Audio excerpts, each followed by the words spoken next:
நீலம் studios applause entertainment தயாரிப்பில் மாரி செல்வராஜ் இயக்கத்தில் துருவ் விக்ரம் நடிக்கும் பைசன் அக்டோபர் 17 முதல் திரையரங்குகளில். குறைந்த விலை, நிறைந்த தரம், தங்கள் தேவைகள் அனைத்தும் ஒரே இடத்தில். ஜெயச்சந்திரன். உங்கள் பசியார எங்கள் ருசி பேசும்.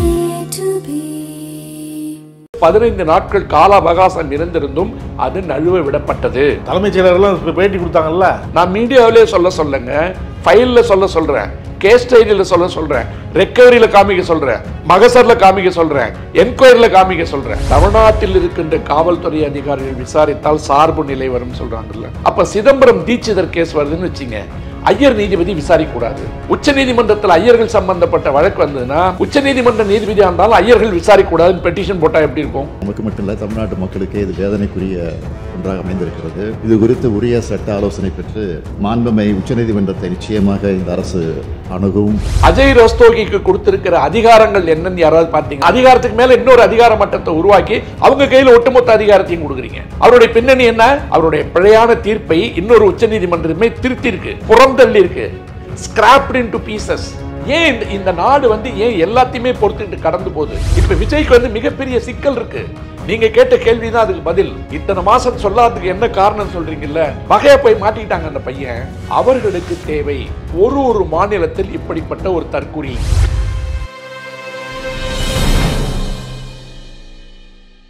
நக்கீரன் நேயர்களுக்கு வணக்கம். கரூர் கூட்ட நெரிசல் வழக்கு உச்சநீதிமன்றம் சிபிஐக்கு கொடுத்துருக்கு இந்த வழக்கை. இந்த தீர்ப்பின் சாராம்சங்கள் என்ன அப்படிங்கிறது தான் இன்றைக்கி நம்ம பேச போகிறோம். இது குறித்து நம்மிடம் கருத்துக்களை பகிர்ந்துள்ள இணைந்திருக்கிறார் சென்னை உயர்நீதிமன்ற மூத்த வழக்கறிஞர் வே. பாலு அவர்கள். வணக்கம் சார். வணக்கம் ராஜ்வேல். கரூர் வழக்கு சிபிஐக்கு போயிருக்கு. இந்த தீர்ப்பினுடைய சாராம்சம் என்ன அப்படிங்கிறது தான் பேசணும் இன்னைக்கு. சில பேர் சொல்கிறாங்க திமுகவுக்கு இது பின்னடைவு சிபிஐ கொடுத்ததுனால அப்படிங்கிறாங்க. சிலர் பேசுவது இதில் விஜய்க்கு தான் பின்னால் சிக்கல் ஏற்பட்டிருக்கு அப்படிங்கிறாங்க. பல்வேறு கேள்விகள் இதில் இருக்குது நிறையா. ஏன் சிபிஐக்கு மாற்றப்பட்டது அப்படின்னு ஒன்று, போலி மனுக்கள் அப்படின்னு சொல்லியும் அதை பற்றி உடனே எந்த விதமான ரியாக்ஷனும் சுப்ரீம் கோர்ட்டில் இல்லை அப்படிங்கிற ஒரு கேள்வியும் வந்திருக்கு. நீங்கள் இதை முக்கிய சாராம்சமாக என்ன பார்க்குறீங்க? அதாவது தமிழில் ஒரு பழமொழி இருக்குது, வானல்லேருந்து எகிரி குதிச்சு அடுப்பில் வந்துட்டாம்பாங்க. அந்த மாதிரி விஜய் வானல்லேருந்து எகிரி குதிச்சு அடுப்பில் விழுந்திருக்கார். தீர்ப்பினுடைய சாராம்சம் என்ன சொல்லணும்னு பார்த்தீங்கன்னா, பொதுவாக ஒரு தீர்ப்பு வந்ததுன்னா அதனுடைய உள்ளடக்கம் என்னன்னு தெரியாமல் நம்ம அதிகம் பேசுறதில்லை. ஆனால் இந்த தீர்ப்பு குறித்து ஒட்டுமொத்த இந்தியாவே பேசி முடிச்சிடுச்சு. எல்லோரும் பல கருத்துக்களை தெரிவித்திருந்தாலும் கூட நான் ஏற்கனவே தெரிவித்த என்னுடைய கருத்திலிருந்து நான் பின்வாங்க போவதில்லை. நம்முடைய கைகளில் 14-15 நாட்களாக இந்த வழக்கு இருந்திருந்தும் தமிழக காவல்துறை கைது செய்யப்பட வேண்டிய குற்றவாளிகளை பதுங்குவதற்கும் தப்பிப்பதற்கும் உண்டான காரணங்களை ஏற்படுத்தி கொடுத்த காரணத்தால் இந்த வழக்கினுடைய உண்மையான பின்னணியை மக்களுக்கு சொல்ல முடியாமல் போய்விட்டது. இப்போ உதாரணத்துக்கு நீங்கள் பாருங்கள், 41 பேர் இறந்து போயிட்டாங்க. அரசாங்கம் இங்கே நஷ்டஈடு கொடுக்குது. இது உங்களுக்கு கிட்டத்தட்ட ஒரு 8 கோடி ரூபாய் வருமா? ஒருத்தருக்கு 10 லட்சம். 10 லட்சம் 4 கோடி வருது.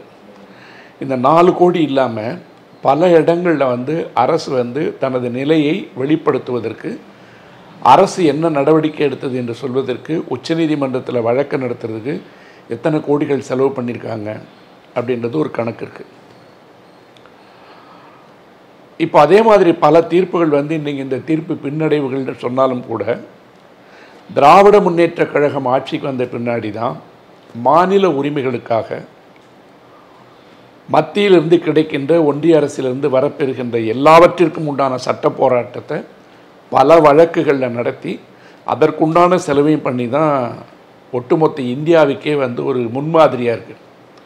இல்லைனா நம்ம சூரியன் ஆரியன் ரவி இருக்கார் பாருங்க, நேரம் வாய மூடிட்டுலாம் இருக்க மாட்டார்.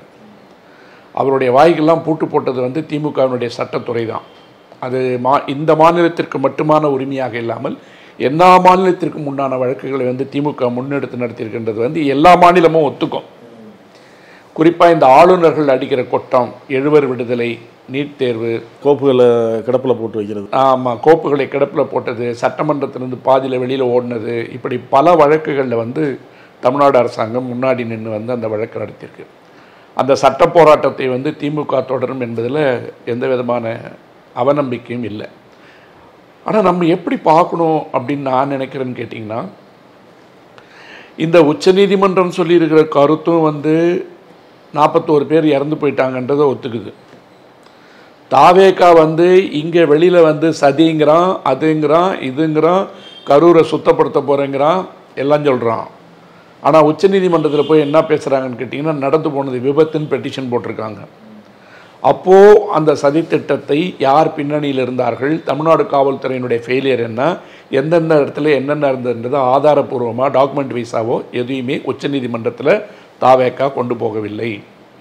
ஆனால் தாவேக்கா என்ற ஒரு கருவியை கையில் வைத்து கொண்டிருக்கின்ற சனாதன சக்திகள், RSS முகவர்கள், ஏஜென்ட்டுகள், தமிழ்நாட்டிற்குள் எப்படியாவது இந்த முறை நுழைந்து விட வேண்டும் என்பதற்காக வெட்கம் கெட்டு தெரிந்து கொண்டிருக்கின்ற சில கும்பல்கள் இந்த வழக்கை தங்களுக்கு சாதகமாக பயன்படுத்தி கொள்வதற்கு தன்னை அறிந்தோ அறியாமலோ விஜய் ஒரு காரணமாக மாறிவிட்டார். விஜய் எப்படி ஒரு காரணமாக மாறுவதற்கு ஏற்கனவே நாம் சொன்னதை போல வருமான வரித்துறை சோதனை, அது சம்பந்தப்பட்ட கோப்புகள் எல்லாம் அவங்க கைவசம் இருக்குது. ஆகவே இது பிடித்து கொண்டு வரப்பட்ட ஒரு சர்க்கஸ் கூண்டில் காட்டப்படுகின்ற ஒரு ஒரு ஒரு ஒரு ஒரு வித்தியாசமான விலங்கை போல எல்லா இடத்துலையும் கொண்டு போய் காமிச்சு இவங்க ஓட்டு பறிக்கணும்னு நினச்சாங்க. அதில் அவர் சிக்கிட்டாருன்றதை நான் அப்புறம் சொல்கிறேன். இப்போ இந்த 14-15 நாட்களில் பதுங்கி கொண்டிருந்த பொதுச் செயலாளர் இந்த நாட்டில் புரட்சி நடக்கணும், யாரும் கைகாலோடு நடமாடக்கூடாதுன்னு சொல்லிட்டு ஜென்சி புரட்சி வரணும்னு நேற்று கூட மடகாஸ்கரில் நடந்திருக்கு. அப்படி காப்பி அடித்து எல்லாரையும் ஓடணும் அடிக்க விடணும்னு சொல்லிட்டு ஒரு எக்ஸ் தளத்தில் பதிவிட்டு ஓடிப்போன ஒரு பையன் 15 நாள் கழித்து பத்திரமா நேற்று பேட்டி கொடுக்குறாரு. ஒரு குறிப்பிட்ட நிருபரணி வெளியில் போன்றான். அந்த அளவிற்கு ஆணவத்தோடு பேசுகின்ற அளவிற்கு, தலைமறைவு குற்றவாளிகளை கூட தைரியமாக பேசுகின்ற அளவிற்கு நீங்கள் வெளியில் விட்டு வச்சுருந்தீங்க. இப்போ இந்த FIR இன்னும் கூட CBI கைக்கு மாறல. ஒரு நபர் கமிஷன், விசாரணை கமிஷன் இல்லைன்னு சொல்லிட்டாங்க. எல்லா விதமான முதல் தகவல் அறிக்கை சம்பந்தப்பட்ட எல்லா விதமான ஆவணங்களையும் இந்த குழுக்கிட்ட கொடுக்கணும்னு சொல்லிட்டாங்க. அப்போ இந்த 14-15 நாட்களில் நான் தொடர்ந்து பேசிக்கிட்டு இருக்கேன். இந்த ட்ரோன் ஆப்ரேட்டர்ஸ் இருக்கான்ல, இந்த ட்ரோனெல்லாம் ஆப்ரேட் பண்ணால, அவனை கூப்பிட்டு கூட நீங்கள் விசாரிக்கலைங்க. அவனை கூப்பிட்டு சம்மன் அனுப்பி விசாரிச்சிருந்தீங்கன்னா, இல்லை அதில் 2 கைது பண்ணியிருந்தீங்கன்னா, அவன் கொடுக்குற கன்ஃபெஷன் ஸ்டேட்மெண்ட்டுன்னு ஒன்று இருக்குது. அந்த ஒப்புதல் வாக்குமூலத்தின் மூலமாக இந்த தமிழ்நாட்டு மக்களுக்கு நீங்கள் எதை சொல்லியிருக்கலான்னு கேட்டிங்கன்னா, விஜய் என்று ஓடிப்போவதையே வழக்கமாக வைத்து கொண்டிருக்கின்ற ஒரு தலைவர் இந்த கூட்டத்தை தனக்கு சாதகமான கூட்டமாக காட்டி அதை படப்பிடிப்பு தளமாகவும் மாற்றி உண்டான வேலையை செஞ்சிருந்தாருன்றதை நீங்கள் எஸ்டாப்ளிஷ் பண்ணியிருந்தீங்கன்னா, இந்த கூட்டத்தோடு எந்த விதமான அனுமதியும் இல்லாமல் உச்சநீதிமன்றத்தில் தாக்கல் செய்யப்பட்ட பிரமாண வாக்குமூலத்திற்கு எதிராக அந்த இடத்தை படப்பிடிப்பு தளமாகவும் மாற்றியிருந்தார்கள் என்பதற்கு ட்ரோன் பயன்படுத்தினால அந்த ஆப்ரேட்டர்ஸை கொண்டு வந்திருக்கலாம். போலீஸோட ட்ரோன் என்ன பண்ணுச்சுன்னு தெரியல. பர்மிஷன் கொடுத்த அதிகாரிகள் யார், எந்த விதமான அனுமதிகள் கொடுக்கப்பட்டது, பேருந்து எப்படி ஒட்டுமொத்தமாக சென்னைக்கு திரும்பிச்சு, அதிலிருந்து ஏன் எதுவும் கைப்பற்றப்படவில்லை, இதையெல்லாம் நீங்கள் செஞ்சிருந்தீங்கன்னா இன்றைக்கி மக்களுக்கு என்ன செய்தி சொல்ல முடியும்னு கேட்டிங்கன்னா, பொது சொத்துக்களை சேதப்படுத்தினால் எந்த கட்சி அந்த ஊர்வலத்தையோ அந்த கூட்டத்தையோ நடத்துகிறதோ அவர்கள் தான் அதை திருப்பி கட்ட வேண்டும் என்று உயர்நீதிமன்றத்திலையும் உச்சநீதிமன்றத்திலையும் பல வழக்குகள் இருக்குது. ரொம்ப புரிகிற மாதிரி எளிய மக்களுக்கு நான் சொல்லணும்னு கேட்டிங்கன்னா, இதை படப்பிடிப்பு என்பதற்காகத்தான் வேண்டும்னே அவர் தாமதமாக வந்தார். தாமதமாக வந்ததை இருக்கிற கூட்டத்தை அதிகமாக்கி ஒரு கல்லில் 2 மாங்காய் அடிக்கிற வேலை பார்த்தான்றதை இந்த 14-15 நாட்களில் ஏன் செய்யவில்லை என்ற மிகப்பெரிய கேள்வியோடு தான் இந்த நிகழ்ச்சியை நான் தொடங்க விரும்புகிறேன். நீங்கள் அதை செஞ்சிருந்தீங்கன்னா destruction to the public property அல்லது பப்ளிக் ப்ராப்பர்ட்டியோட என்னெல்லாம் நஷ்டம் இருக்கோ ஒட்டுமொத்த நஷ்டத்தையும் யார் கொடுத்துருக்கணும்? அந்த கட்சி கொடுத்துருக்கணும். அதற்குண்டான ஆவணங்களை திரட்டுவதற்கு உங்களுக்கு 15 நாள் நேரம் கிடைச்சது. அதே மாதிரி இந்த கூட்டத்தை கூட்டிய காரணத்துக்காகத்தான் இந்த 41 பேர் இறந்து போயிருந்தாங்கன்னு சொல்லியிருந்தா அவர் கொடுக்குறாரு பாருங்க இந்த இனாமா 20 லட்சம், அது கிடையாது. நீதிமன்றமும் அரசாங்கமும் அதை நியமிச்சிருக்கலாம் எவ்வளோ நஷ்டஈடு நடந்திருக்குன்னு. இது இல்லாமல் போகிற வழியில் நடந்த சம்பவங்கள் காரணமாக அடித்து ஒடுக்கப்பட்ட கடைகள், அதன் மூலமாக இழந்து போன வியாபாரம், அப்போ இந்த வியாபார அமைப்புகள் சங்கங்கள்லாம் இருக்குல்ல, அவங்க யாரும் நீதிமன்றத்துக்கு போகல. இப்படி இவங்க இங்கே அடித்த கூத்தால் எங்களுக்கு இவ்வளோ நஷ்டமாயிடுச்சு, எங்களுடைய வாழ்வாதாரம் பாதிக்கப்பட்டது அப்படின்னு தமிழ்நாடு அரசை நோக்கியோ தமிழ்நாடு உயர்நீதிமன்றத்திலோ உச்ச நீதிமன்றத்திலோ யாருக்கும் போய் நிக்கல. அப்ப இந்த நஷ்டத்தெல்லாம் ஈடுகட்டுறது யாரு? அப்போ நீங்க நஷ்ட ஈடு கொடுக்குறேன்னு சொல்வீங்க, உங்களுக்கு அரசாங்கம் எவ்வளவு செலவு பண்ணுது? இப்ப நான் சொன்ன நட்ட ஈடு இல்லாம நீதிமன்றத்தில் வழக்கு நடத்துறதுக்கு உண்டான செலவையும் உங்களுக்கு பண்ணுது. இப்ப இதுல ஒரு வெள்ளை அறிக்கை கொடுக்கணும்னு வச்சிங்களேன். இந்த ஒரு வழக்கை நடத்துவதற்காக தமிழ்நாடு அரசாங்கம் குறைஞ்சபட்சம் ஒரு 20 கோடி ரூபாய் செலவு பண்ணுது. ஏன்னா இன்னும் போகுது.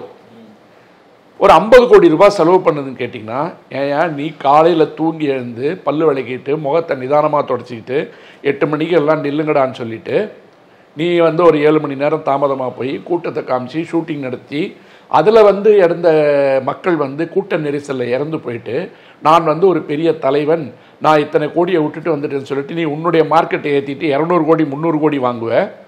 அந்த பணத்தில் இருந்து 5 பைசா அவுக்க மாட்டேன். அரசாங்கம் உனக்கு செலவு பண்ணுது. இந்த எளிய உண்மை மக்களுக்கு போய் சேரணும். போய் சேரணும்னா என்ன பண்ணியிருக்கணும்? இந்த 14-15 நாட்களில் நான் சொன்ன இந்த சம்பந்தப்பட்ட விஷயங்கள் இவர்கள் கவனம் செலுத்தவில்லை. புஷி ஆனந்த் மறக்கப்பட்டு விட்டார்.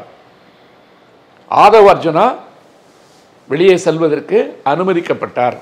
ஏன்னா ஏர்போர்ட்டில் சார்ட்டர்ட் ஃப்ளைட்டில் போகும்போது ஏர்போர்ட்டில் வச்சு அரெஸ்ட் பண்ணக்கூடாதுன்னு ஏதாவது சட்டம் இருக்கா? சட்டம் இருக்கான்னா எங்க நடந்தது அந்த போதாமை? இன்னைக்கு உச்ச நீதிமன்றம் இப்ப அடுத்தது அந்த பின்னணி எல்லாம் போவோம். சொல்றது இந்த 15 நாள்ல மக்களுக்கு தெளிவுபடுத்தவில்லை அப்படின்னு சொல்ல வரீங்களா? என்ன சொல்ல வரீங்க? 15 நாளும் புலனாய்வு உங்ககிட்ட தானே இருந்தது. அதை என்ன சொல்ல வரீங்க? மக்களுக்கு தெளிவுபடுத்தவில்லைன்னு சொல்ல வரீங்க? தெளிவுபடுத்தல எதையுமே செய்யலைங்க. நான் தொடர்ந்து நான் கேள்வி கேட்டுட்டு இருக்கேன். இல்ல நீங்க செய்யலன்னு சொல்றீங்களா? அவங்க தான் ஒரு நபர் ஆணையம் அமைச்சிருக்கிறாங்க. அவங்க விசாரணை அறிக்கை கொடுத்தாங்கன்னா அதன்படி நடவடிக்கை எடுக்கப்படும் முதல்ல சொல்லிட்டார்ல. ஒரு நபர் ஆணையம் என்பது நோட்டிபிகேஷன் வர்றதுக்கு முன்னாடியே அவங்க செய்ய மாட்டாங்க.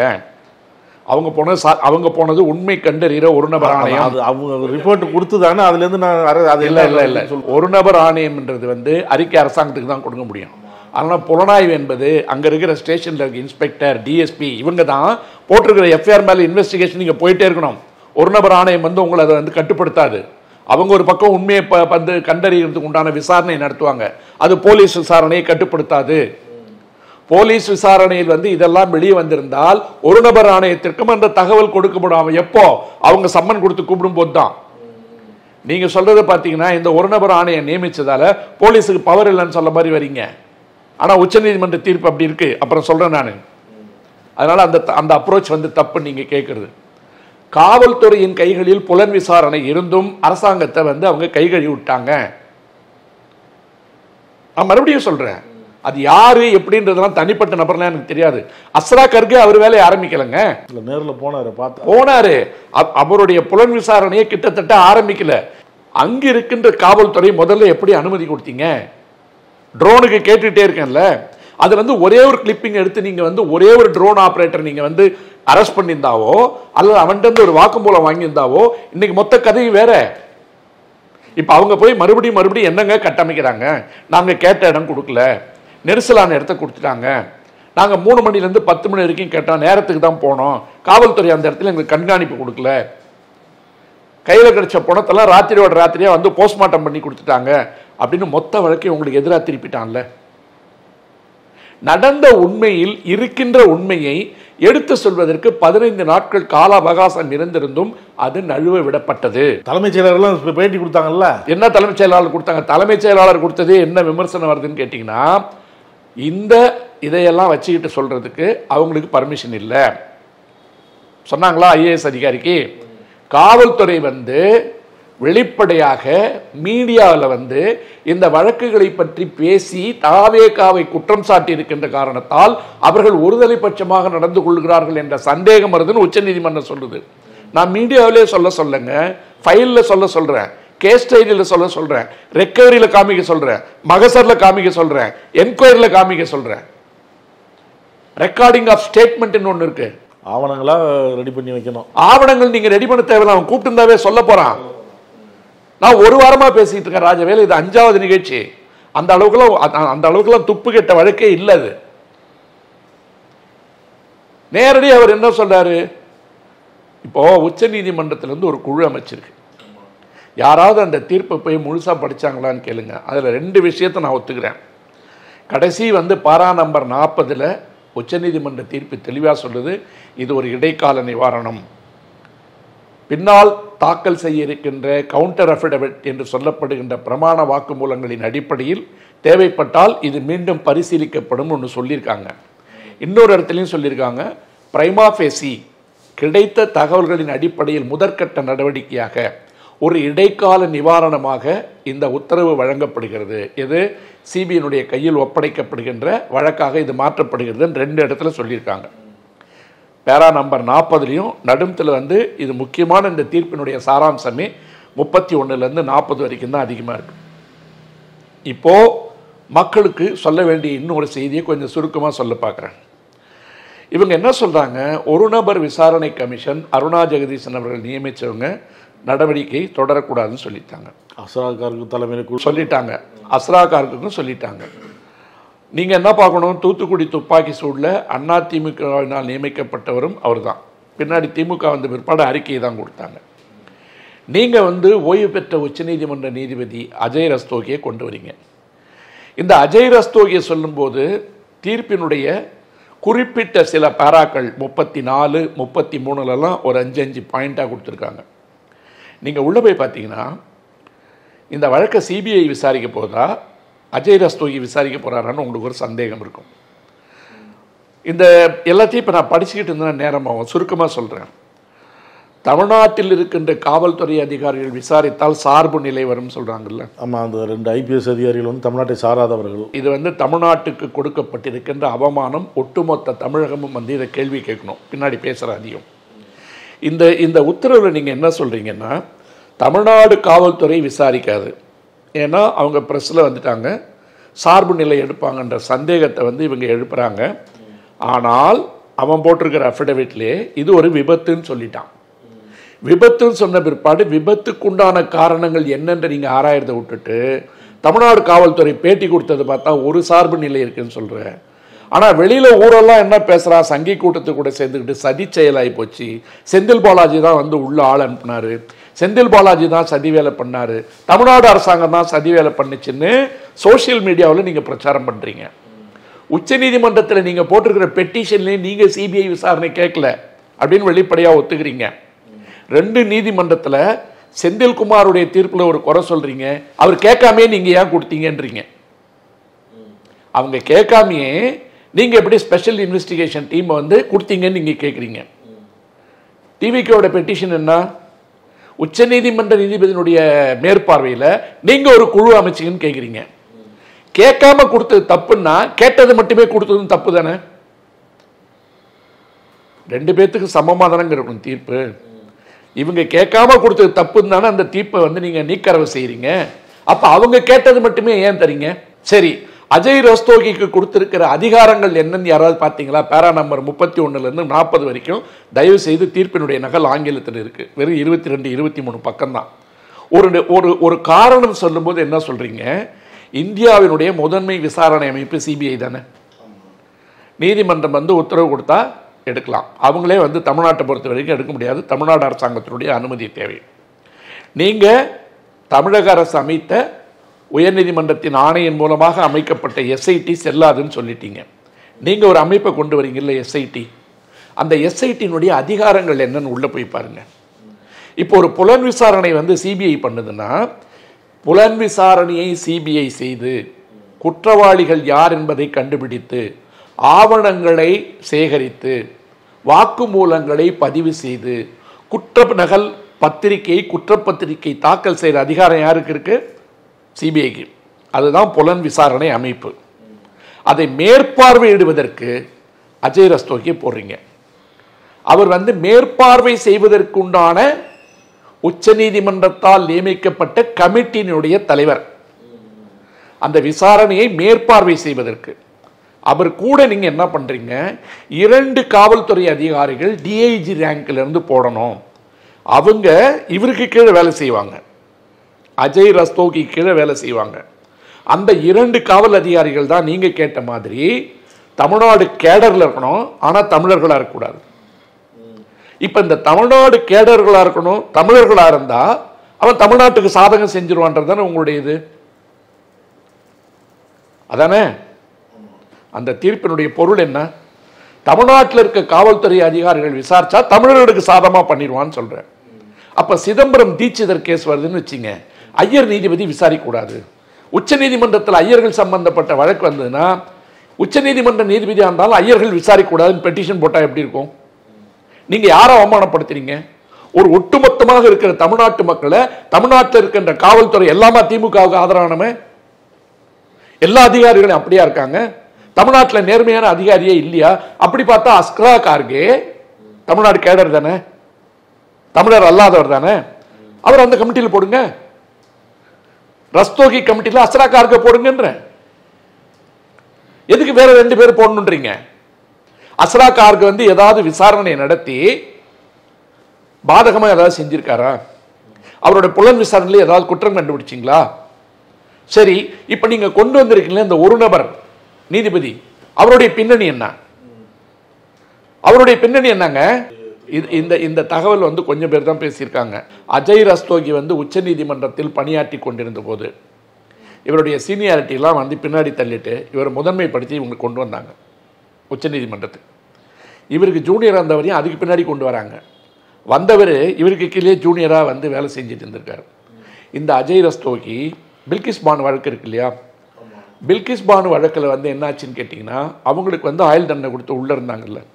குஜராத்தில் வந்து இந்த நீதிமன்றத்தில் இந்த வழக்குகள் நடந்தால் அது சாதகமாக இருக்காதுன்னு சொல்லிட்டு இந்த வழக்கை மகாராஷ்டிராவுக்கு மாற்றிட்டாங்க.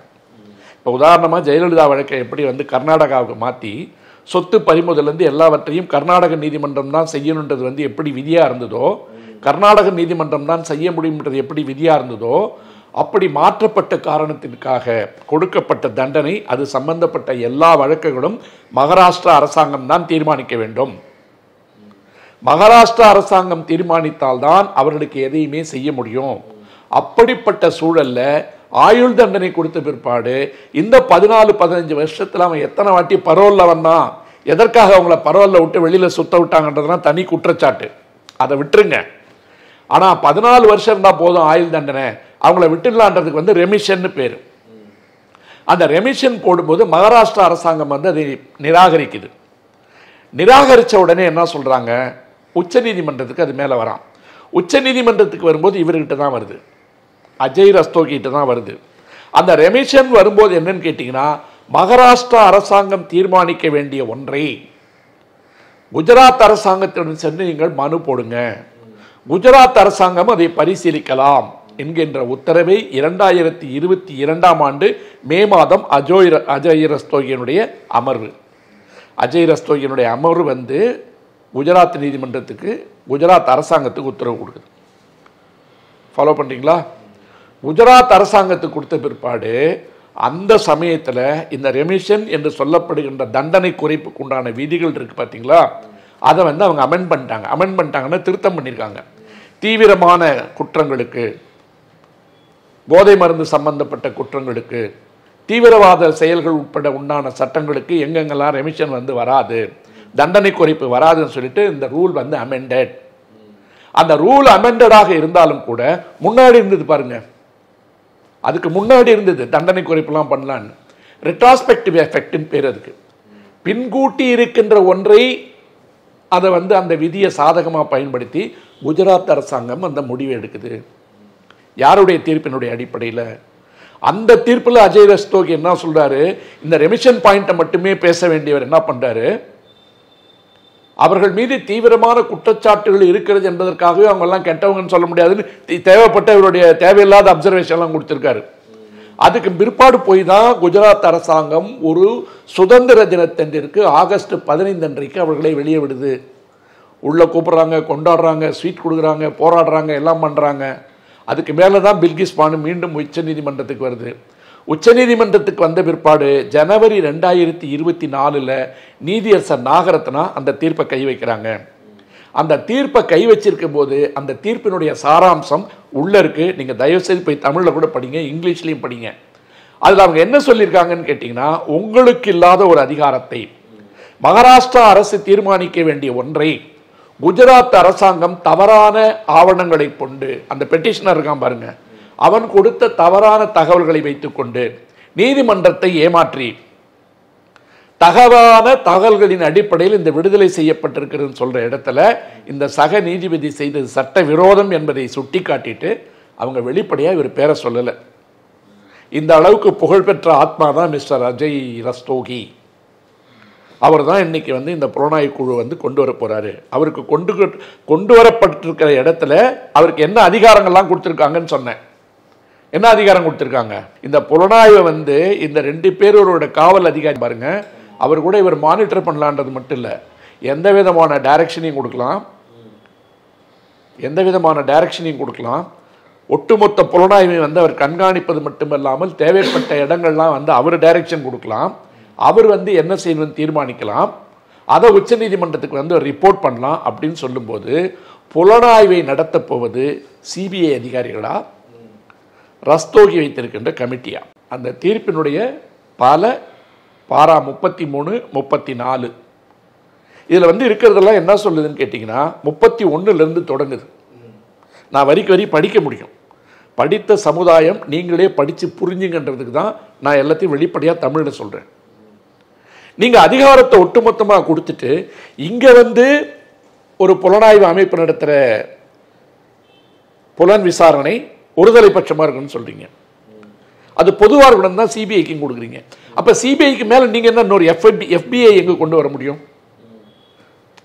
சிபிஐக்கு மேலே ஒரு FBI வச்சிங்களேன், எப்படி போட முடியும்? அப்போ ஒட்டுமொத்த அதிகாரியை நீங்கள் ஓய்வு பெற்ற நீதிபதிகிட்ட கொடுக்குறீங்க. அவர் எப்படி காவல்துறை பணிகளை செய்ய முடியும்? அதுக்கு அசிஸ்டன்ஸ் 2 பேர் சொல்றீங்க. அந்த 2 பேருக்கு சிபிஐ அதிகாரிக்கு உண்டான இணையான அதிகாரங்கள் உண்டா? whether they should be considered as investigating officers or the members of the committee. Investigating அத்தாரிட்டிக்கு இருக்கிற பவர் என்ன சொல்லுங்க? ஒட்டுமொத்த பவர். அப்ப அதை தேவைப்பட்டா நீங்க ஏத்துக்கலாம், ஏத்துக்குமா தேவையில்லைன்னு சொன்னா எப்படி? சிபிஐ புலன் விசாரணை செஞ்சு ஆவணங்கள்லாம் செஞ்சு குற்றப்பத்திரிகை கொண்டு போய் கோர்ட்ல போட போறான். கோர்ட்ல போட்ட பிற்பாடு it is for the court to decide. Trial கோர்ட்டோ, ஹை கோர்ட்டோ, செஷன்ஸ் கோர்ட்டோ, ஏன்னா சிபிஐனா ஸ்பெஷல் கோர்ட் வந்துடும். இவங்க தவிர வேற யாரும் அதை முடிவு பண்ண முடியாது. அப்ப நீங்க என்ன அதிகாரத்துக்கு மேல இன்னொரு அதிகார மட்டத்தை உருவாக்கி அவங்க கையில் ஒட்டுமொத்த அதிகாரத்தையும் கொடுக்குறீங்க. அவருடைய பின்னணி என்ன? பிழையான தீர்ப்பு வழங்கிய இடத்துல இருந்து வந்திருக்காரு. அவருடைய பிழையான தீர்ப்பு வழங்கினா நான் சொல்லல, அவருடைய பிழையான தீர்ப்பை இன்னொரு உச்ச நீதிமன்றமே திருத்தி இருக்கு, புறந்தள்ளி இருக்கு, ஸ்கிராப்ட் இன்டு பீசஸ். இவ்வளவு பின்னணியில் இருக்கின்ற ஒருத்தர் எப்படி ஒரு நடுநிலையான புலன் விசாரணை நடத்துறதுக்கு அனுமதிப்பார்? நீங்க எப்ப முடிப்பாருன்னு கேட்டீங்க. வழக்கினுடைய தீவிரத்தன்மை கருதி இதனுடைய உண்மைத்தன்மை என்ன என்பதை கொண்டு வருவதற்கு தேர்தல் வருகின்ற காரணத்தால் எவ்வளவு சீக்கிரம் வேணுமோ அவ்வளவு சீக்கிரம் தான் சொல்லணும். ஆனா நீங்க மாசத்துக்கு ஒரு வாட்டி அறிக்கை கொடுன்னு சொல்லும் போதே என்ன இண்டிகேஷன் இருக்கு? அதுல எத்தனை மாசம் போகுன்றது கிடையாது. ஆஸ் எக்ஸ்பீடிஷியஸ்லி ஆஸ் பாசிபிள் இருக்கு. எவ்வளவு விரைவாக முடிக்க வேண்டுமோ அவ்வளவு விரைவாக முடியுங்கன்னா இந்த ஊர்ல ஏதாவது விரைவாக முடிஞ்சிருக்கா? எத்தனை சிபிஐ என்கொயரி நம்ம சொல்ல முடியும்? மிக விரைவாக தொடங்கப்பட்ட விசாரணைகள் கூட மிக குறுகிய ஒரு 20 வருஷமா பெண்டிங் இருக்குன்னு நம்ம பார்த்துட்டு இருக்கோமா இல்லையா? அதிமுக ஆட்சியில் உள்ளதே என்ன ஓடிட்டு இருக்கு? குட்கா வழக்கு, அது நீங்க அதுலேயும் போய் கை வச்சிருக்கீங்க. ராஜவேலியில் ஒன்று முக்கியமாக சொல்ல மறந்துட்டேன். இவங்க சொல்லியிருக்க அந்த தீர்ப்பில் இன்னொன்று சொல்லியிருக்காங்க. அஜய் ரஸ்தோகி இருக்கார் பாருங்க, உச்ச நீதிமன்ற நீதிபதி, அவருடைய சம்பளத்தை அவரே தீர்மானிக்கணுமா? அவருடைய சம்பளம் எவ்வளோன்றது அவரே தீர்மானித்து என்ன செலவுகள்ன்றதையும் அவரே சொல்லணுமா? அந்த 2 அதிகாரிகளுக்கு என்ன சம்பளம்ன்றதை அவரே சொல்லுவாராம். இந்த சம்பளத்தை ஒரு கம்யூனிகேஷன்லாம் பண்ணுறதுக்கு ஒரு அதிகாரியை நியமித்து நோடல் ஆஃபீஸரு அவர் மூலமாக இந்த ஒட்டுமொத்த செலவையும் தமிழ்நாடு ஏற்றுக்கணும். நான் என்ன சொல்கிறேன், அரசு செலவு பண்ணுறதுல ஒன்றும் 2வது கருத்து இல்லை. அதை உச்சநீதிமன்றம் தானே ஃபிக்ஸ் பண்ணோம். அதோட ஃபிக்ஸ் பண்ணல, சம்பளம் இவ்வளவு ஒன்று. ஆமாம், நீங்கள் ஃபிக்ஸ் பண்ணுங்க, கோர்ட்டு பண்ணணும் இல்லை. ஐயா உங்களுக்கு எவ்வளோ வேணும் நீங்கள் பில்லு போட்டுங்கன்னா என்னங்க அர்த்தம்? யார் விட்டு காசு? அது தமிழ்நாடு அரசு தான் ஏற்றுக்கணும். வேற தமிழக அரசாங்கம் ஏற்றுக்கொள்ள வேண்டும் என்பது ஒப்புக்கொள்ளப்பட்ட உண்மை. ஏன்னா இப்போ அருணா ஜெகதீசன் இருந்ததுனால அவங்களுக்கும் செலவு அரசாங்கம் தான் பண்ண போகுது. ஆனால் இவ்வளோன்னு ஒன்று இருக்குல்ல, கெசட்லையோ அல்லது நீதிமன்றம் கொடுக்குற ரெஃபரன்ஸ்லையோ அது வரணும் இல்லை. நான் சொன்ன அந்த 33, 34வது பாராவில் அதுவும் இருக்கு. எமோல்யூமெண்ட்ஸு எக்ஸ்பென்சஸ்லாம் போட்டு அதை அவரே தீர்மானிப்பாருன்னு இருக்கு. எவ்வளோங்க நீங்கள் தமிழ்நாட்டை அடிப்பீங்க ஓட ஓட? இப்போ நீங்கள் சொல்கிறத பார்த்தா ஏற்கனவே சிபிஐ வழக்கு போனதெல்லாம் இன்னமும் முடிவுக்கு வரல, விசாரணை அறிக்கை தாக்கல் செய்யலை, தீர்ப்பு வரல. அப்படிங்கும்போது இப்போ தேர்தலுக்குள்ளே இந்த வழக்கு விசாரணை முடியாதுன்னு வேறு சொல்கிறீங்க. அப்படின்னா எவ்வளவு செலவாகும், எத்தனை வருஷம் நடக்கும்? இப்போது ஐயா வரான்னு வச்சுங்க, எக்ஸிக்யூட்டிவ் கிளாஸில் தான் வருவார். கூட வரவங்களும் வந்து போவாங்க. வந்து போனதுக்கு பிற்பாடு அவங்க ஹோட்டலில் தங்க போகிறாங்களா, இல்லை ஜுடிஷியல் அகாடமியில் தங்க போகிறாங்களா, அல்லது அரசாங்கத்தினுடைய விருந்தினர் மாளிகையில் தங்க போகிறாங்களா? ஏன்னா கரூருக்கு போகணும். கரூருக்கு போனால் அங்கே எங்கே தங்க போகிறாங்க? இதை போன்ற செலவுகள், அவங்களுக்கு உண்டான எல்லா செலவுகளும் அவங்களே தீர்மானிக்கணும்னு இருக்கு. அதுக்கு நோடல் ஆஃபீஸர் வந்து ஃபெசிலிட்டேட் பண்ணுமா? நான் என்ன சொல்கிறேன், வர்ற விருந்தோம்பல்ன்றது வந்து நம்முடைய கடமை. அதில் நான் குறை சொல்ல. ஒரு உச்சநீதிமன்றம் இவ்வளோ கவனமாக நீங்கள் தமிழ்நாடு அரசாங்கத்தை செக் வைக்கும்போது இவ்வளோ சம்பளம் இருக்குது மாதம், இந்த அதிகாரிகளுக்கு வந்து இவ்வளவு எல்லா வசதிகளையும் நீங்கள் பண்ணி கொடுங்கன்னு சொல்லிட்டு போங்களேன். உங்களுக்கு தேவையான என்ன நீங்கள் முடிவு பண்ணுங்கன்னா அப்புறம் உங்களுக்கு தெரியும் எப்படிலாம் நடக்குன்றது. அப்புறம் உடனே நம்ம குறை சொல்கிறோம் அப்படின்னு சொல்லுவாங்க. இதெல்லாம் வந்து சிந்தனை உள்ள பொதுமக்கள் பார்வைக்கு விட்டுருவோம், அவங்க யோசிக்கிட்டோம். மறுபடியும் வந்து இவருடைய பின்னணியை நம்ம சொல்கிறோம். பின்னணிக்கு பின்னாடி 2 போலீஸ் ஆஃபீஸர். அப்போ தமிழ்நாட்டில் இருக்க போலீஸ் ஆஃபீஸர் யாருக்குமே மண்டையில் ஒன்றுமே இல்லையா? தமிழ்நாடு காவல்துறைக்கு வந்து இது உணக்க வேண்டாமா? உங்களுக்குன்னு சங்கம்லாம் வேணும்னு சொல்கிறீங்கல்ல. எத்தனை ஐபிஎஸ் ஆஃபீஸர் இதை பற்றி பேசுகிறீங்க? ரிட்டையர்ட் பதவியில் இருக்கவங்க பேச முடியாது. ஏன் இந்த நாடு வந்து ஏன் எல்லாத்தையுமே பொறுத்துட்டு கடந்து போகுது? உங்கள் மீது வீசப்படுவது சேராக இருந்தாலும், சாக்கடையாக இருந்தாலும், சுயமரியாதையை வைத்து அடிக்கின்ற ஆயுதமாக இருந்தாலும், உங்கள் தன்மானத்தை பறிப்பதாக இருந்தால் கூட எல்லாரும் ஏன் மௌனமா இருக்கீங்க? ஏன் யாரோ சிலர் பேசணுங்கிறீங்க? நீதிபதி செந்தில்குமார் வந்து அவர் சொன்ன கருத்துக்கள் ஏற்றுக்கொள்ள முடியாதுன்னு சொல்றீங்கல்ல. ஒரு இடத்துல ஒரு 40 உயிர் போயிடுச்சிங்க, ஆனா பாவிங்களா விட்டுட்டு ஓடிட்டீங்களான்னு சொல்ல மாட்டீங்க? உடனே நாடே கொந்தளிக்குது, ஊரே கொந்தளிக்குதுன்னு சொல்லிட்டு ஸ்டிச்சஸ் பாஸ் பண்ணுன்றீங்க. ஒரு வழக்கறிஞரை நீதிமன்றத்தில் நிறுத்தி வச்சுக்கிட்டு ஒரு நீதிபதி என்ரோல் பண்ண ஒரு லாயரை அவனுக்கு எந்த விதமான ஆப்பர்ச்சுனிட்டியும் கொடுக்காம தனக்கு அகென்ஸ்டா இருக்கிற ஒரு யூடியூப் மெட்டீரியல் அவரை விசாரிக்க கூடாது. அந்த யூடியூப் மெட்டீரியலை விசாரிக்கிற அளவுக்கு வடிவேல் லாங்குவேஜில் பேசுறாங்க. நீதிமன்றத்துக்கு நீதிபதிக்குன்னு ஒரு மொழி இருக்கா இல்லையா? நீ எல்லாம் ஒரு போராளியா, நீ எல்லாம் ஒரு காமெடி பீஸு, உன்னெல்லாம் யாரு போராளின்னு சொல்லி கேட்டது வந்து நீதிமன்றத்தில் நீதிபதி ஓப்பனா பேசினார்ல கமெண்ட். அன்னைக்கு யாரும் வாயை திறக்கலையே. ஏன் யாரும் வாயை திறக்கல? இப்ப விஜய்க்கு வந்து மிகப்பெரிய சிக்கல் இருக்கு. நீங்க கேட்ட கேள்விதான் அதுக்கு பதில். இத்தனை மாசம் சொல்லாததுக்கு என்ன காரணம் சொல்றீங்கல்ல, வகையா போய் மாட்டிக்கிட்டாங்க அந்த பையன். ஏன்னு கேட்டீங்கன்னா அவர்களுக்கு தேவை ஒரு மாநிலத்தில் இப்படிப்பட்ட ஒரு தற்குறி. நீங்க வசமா போய் மாட்டிக்கிட்டாருன்னு சொல்றீங்க. சிபிஐ விசாரணை வேணும்னு கொடுக்கல, ஆனா சிபிஐக்கு போனதுக்கு அப்புறம் நீதி வெல்லும்னு அவர் போடுறாரு. ராஜவேல், நான் எனக்கு சில நேரத்தில் நான் வந்து கொஞ்சம் அடக்கிட்டு பேசணும்னு நினைக்கிறது காரணமே என்ன, நீதி வெல்லும்னு அவர் ரெண்டு வார்த்தைகளில் சொல்லிட்டு அவர் என்ன அது இதுவா பகவத்கீதையினுடைய சாராம்சமா அல்லது பைபிளினுடைய சாராம்சமா? ரெண்டுக்கும் துரோகம் பண்ணவன் சொல்லிட்டு இருக்கேன் நான். துரோகம் பண்றவர் அப்படின்னு சொல்றேன். நீதி வெல்லும்னா எங்க வெண்ணுச்சு? நீங்க என்ன கேட்டீங்க? நீங்களே போய் விபத்துன்றீங்க, அப்புறம் ஏன் வெளியில சதின்றீங்க? விபத்து தானே. விபத்துக்குண்டான காரணங்களை ஆராயுங்க. அதுல சதி இருந்ததுன்னா உங்ககிட்ட மெட்டீரியல் இருக்கு. அதான திருப்பி திருப்பி சொல்றேன். நீ ஷூட் பண்ணதுலேருந்து எடுத்து கொடு தம்பி. நீங்கள் குற்றமற்றவர், நீங்களும் கொண்டு வரலாம் கோர்ட்டுக்கு இல்லையா? இப்போ நீங்க சொல்லியிருக்கீங்க, என்ன சொல்றீங்க? நாங்கள் 16 நாளா எங்களை காவல்துறை தடுத்துருச்சு, காவல்துறை தான் எங்களை அந்த இடத்துக்கு வர வேணான்னு சொல்லிடுச்சு அப்படின்ட்டு பொதுச் செயலாளர்லேருந்து பிரச்சார செயலாளர் வரைக்கும் அண்டர் கிரவுண்டில் பதுங்கிட்டு நீங்கள் அங்கே டெல்லிக்கு போய் காவடி தூக்குனீங்க. இன்றைக்கி உங்களுக்கு சாதகமாக வந்துட்டு தான் நீங்கள் நினைக்கிறீங்க. இப்போ என்ன சொல்கிறீங்க? 16 நாள் கழிச்சு போவன்றீங்க. சரி, காரியம் முடிஞ்சிச்சு, போகல. 30 நாள் கழிச்சு அங்கே வீட்டு தெய்வம் கும்பிடுவாங்க, அதுக்கு பிற்பாடு போகலாம். வீட்டு தெய்வம் கும்பிட்டதுக்கு பிற்பாடு திடீர்னு ஒன்று வரும் 1 வருஷம் கழிச்சு, அப்போ கூட போகலாம். அது உங்களுடைய உரிமை. நான் என்ன சொல்கிறேன், இருந்த கூட்டத்தில் வந்து ஐயாவை பார்க்கணுன்றதுக்கு வந்து செத்து போயிட்டு ஐயா நீங்கள் என்ன பண்ணுவீங்க, நாங்கள் தாங்க உள்ளே வந்து தற்கொலை பண்ணிக்கிட்டோன்னு சொல்கிற கூட்டத்துக்கு நம்ம நேரத்தையே நம்ம வேஸ்ட் பண்ண தேவையில்லை. ஆனால் இறந்து போன மனித உயிர்கள் என்பது முக்கியம். இனிமேல் நடக்கக்கூடாதுன்றது முக்கியம். இனிமேல் அப்படி எந்த கூட்டத்திலையும் நடக்கக்கூடாதுன்றது முக்கியம்.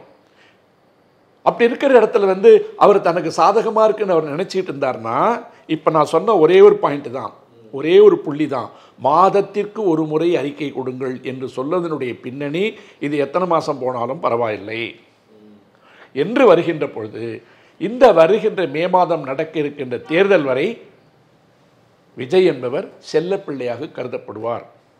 அதற்கு பின்னாடி சவலை பிள்ளையாக தள்ளப்படுவார். அதன் பின்னால் தமிழக மக்களால் எல்லாவற்றையும் சீரழித்ததாக கொல்லப்படுவார். இல்லு பொருள் கொள்ளப்படுவார்னு அர்த்தம். புரியுதுங்களா? பொருள் கொள்ளப்படுவார். இப்போ இதில் என்ன அவருக்கு சிக்கல் வரும்னு நான் சொல்கிறேன். ஒன்று, நாங்கள் சொல்கிற மாதிரி கூட்டணிக்கு வா. அப்படி கூட்டணிக்கு வந்துட்டா இந்த மக்கள்கிட்டெல்லாம் பாசிச பாஜக, கொள்கை எதிரி பிஜேபி, பிஜேபிக்கும் திமுகவுக்கும் இடையிலான ஒரு அற்புதமான அரசாங்கத்தை நான் தான் கொடுக்க போகிறேன்னு சொன்ன ஸ்டாண்ட் அவுட் ஆயிரும். இளைஞர்கள் கேள்வி கேட்பான், ஏயா பாசிச பாஜக பாயாச திமுக நடுமத்தில் நான் வந்து வேற இலை போட்டு வேற சோறு போட போகிறேன்னு சொல்லிட்டு வெந்ததை கொண்டு வந்து பழசிய பரிமாறியன்னு கேட்பான்ல. அப்போ உங்களுடைய கொள்கை என்பது நீர்த்து போய்விடும். ரெண்டாவது, நீங்களும் கூட்டத்தை கூட்டி கத்திட்டு காணாமல் போகிற கும்பல் தான்றது தெரிஞ்சு போயிடும். உங்களை ஒன்றிய அரசு மத்திய அரசு எப்படி பயன்படுத்தும் என்று சொன்னால், ஒழுங்காக அதிமுக கூட்டணி எங்கள் கூட வந்துரு, அல்லது அதுக்கு ஒரு ஃபார்முலா, ஒரு கதை வச்சுருப்பானுங்க சங்கி கூட்டம். அவர் அதிமுக கூட்டணியில் இருப்பார், ஆனால் பிஜேபி தனியாக இருக்கும்பான். அந்த லாஜிக் புரியுதா இல்லையா? இப்படி ஒரு கதை சொல்லுவாங்க. அப்போது ஏக்நாத் ஷிண்டேவை போல, அஜித் பவாரை போல, ஷிராக் பஸ்வான் போல பல மாநிலங்களில் இருக்கின்ற எல்லாரையும் வந்து எப்படி வந்து வழக்குகளை போட்டு மிரட்டி மிரட்டி பண்ணீங்களோ இந்த வழக்கு அவங்க கையில் இருக்கும். சிபிஐயே வந்து ஒரு நடவடிக்கை எடுத்தாலும் கூட அது இந்த கமிட்டியினால் தீர்மானிக்கப்படும் என்கின்ற காரணத்தால் இது ஒரு முறையான புலன் விசாரணையாக இருப்பதற்கு உண்டான வாய்ப்புகள் இல்லை. இப்போ இந்த இடத்துல தான் திமுகவுக்கு ஒரு மிக முக்கியமான கடமை இருக்குது. மிக முக்கியமான கடமை என்ன இருக்குன்னு கேட்டிங்கன்னா, இது அமைக்கப்பட்டிருக்கின்ற இந்த தனிநபர் விசாரணை கமிஷன் என்பது சட்டத்திற்கு விரோதமானது. இது சிபிஐயினுடைய அதிகாரத்தை குறைக்கிறது. சிபிஐயும் ஒழுங்காக புலன் விசாரணை செய்ய முடியாது. நீங்கள் அமைத்திருக்கின்ற இந்த நபருடைய பின்னணியும் அதை போல இருக்கிறது. தமிழ்நாட்டு காவல்துறையை நம்பாமல் நீங்கள் அவமானப்படுத்தியதனுடைய விளைவாக தமிழ்நாடு காவல்துறையின் மீது இருக்கின்ற மதிப்பும் மரியாதையும் குறைந்து விடுகிறது. இதையெல்லாம் எடுத்து வச்சு மீண்டும் ஒரு சட்ட போராட்டத்தை தொடங்க வேண்டிய கட்டாயம் வந்து திமுகவுக்கு வந்துருச்சு.